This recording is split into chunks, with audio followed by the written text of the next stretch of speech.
بسم اللہ الرحمن الرحیم۔ السلام علیکم۔ خبرنامے میں شامل کرتے ہیں آج کی ایک اہم خبر۔ حرمین شریفین انتظامیہ کے سربراہ شیخ ڈاکٹر عبدالرحمن السدیس نے کہا ہے کہ میدان عرفات سے حج کا خطبہ براہ راست 14 زبانوں میں نشر کیا جائے گا، جو 150 ملین افراد تک پہنچے گا۔ سبق ویب سائٹ کے مطابق ڈاکٹر السدیس نے یہ اعلان جمعرات کو انتظامیہ کے اعلیٰ عہدیداروں کی موجودگی میں کیا۔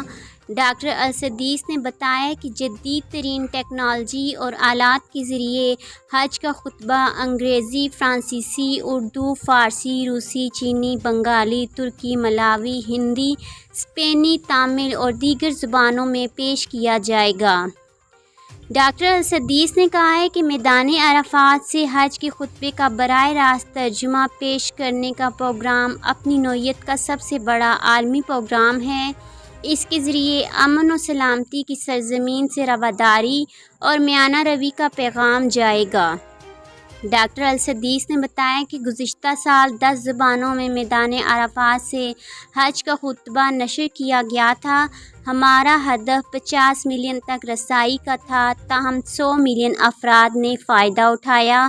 آج کے خبرنامے میں بس اتنا ہی۔ مجھے دیجیے اجازت۔ اللہ حافظ۔